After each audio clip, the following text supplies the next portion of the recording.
What's up, everyone? It's Carlos with Toy Gigante. So this is a very slow but steady process. I have to admit that these all these 3D printer guys are like just destroying me as far as speed and everything. And I've been told to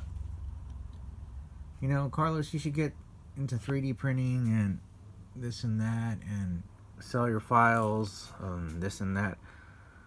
And I am, while I'm open to that,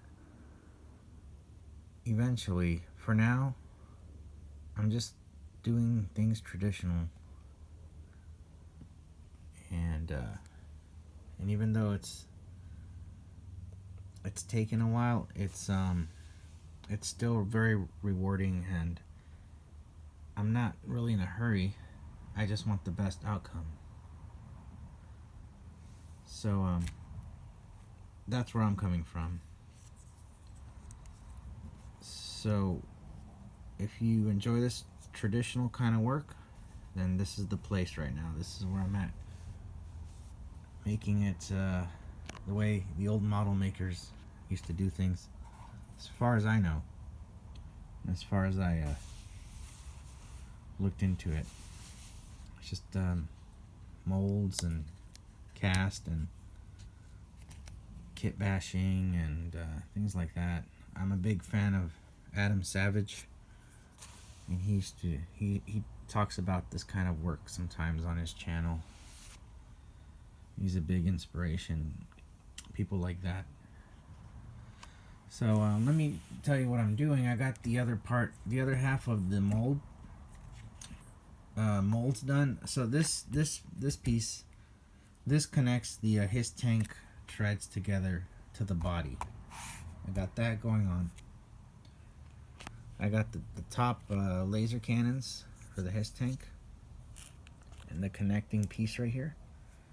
And I got the canopy right here, which I've had problems with for some reason. But that's going to go back here again. Originally I was going to do it in a gloss, but for the sake of getting a good cast, I'm going to do it in this flat green. That way I can get a strong piece, like a strong master, and that way I can just paint that one and make copies of that one, and that one I'll do like a gloss. I'm just having a lot of trouble lately with this one. This is like a piece that just will not cooperate, but that's okay. And if you're wondering how I'm gonna do this, how it's gonna come out, it's gonna come out in transparent. So I'll do transparent red, green, all the colors you can think of. And I'm gonna add little details to this too, but later on, like some nuts and bolts. And I want to do a variant canopy with a windshield wiper for desert or snow, things like that. I have some ideas. So that's what I want to do. And that's it for now. Just a little update. And I went to Michael's this morning. I got some chains for the build, because if I do some like dreadnought style or something like that, or I want to add little chains, I can. This will work great. I'll paint them up and stuff. So Michael's is a great store for finding products like that. I recommend them. And that's about it. So if all goes well, I'll have more pieces to cast very soon. These 3 pieces, because this is, like I said, this is the other side of the mold. One side is done, and now it's time for the other side, and that is why these things take a long time. And I have to let things dry, and I can't rush it. So it is slow and steady work. And I found some old silicone which I cleaned up in rubbing alcohol and soap and water that I'm going to be putting in here to take some room, and then pouring fresh silicone over it. That way I use less in material. That way I can save a little money. Same with this one over here. But that's the kind of stuff I've been doing.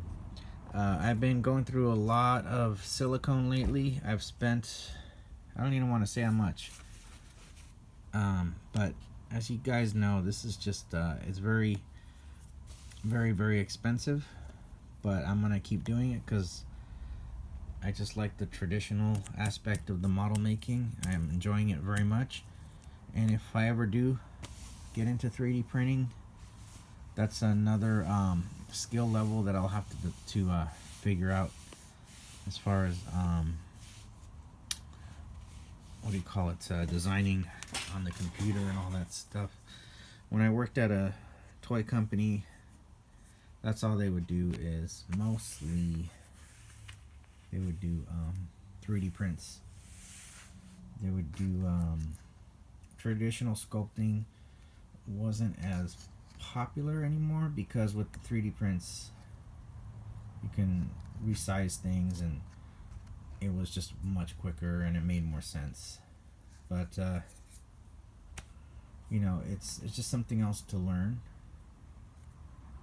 and it is what it is. Like with the with technology, it just keeps getting better and better, and I just don't want people to forget that there's traditional ways of doing things. You know, I don't want everything to just become, you know, digital or on computers and or whatever.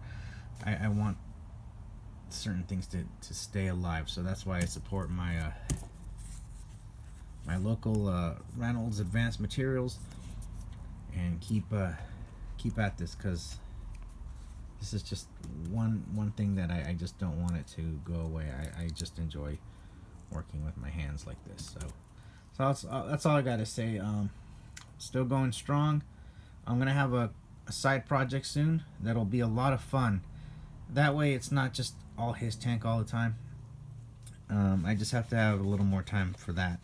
But I'll have hopefully a couple days off very soon. So I'll talk to you guys later. Have an excellent day, and please like and subscribe, and let me know what you think. More soon. Bye.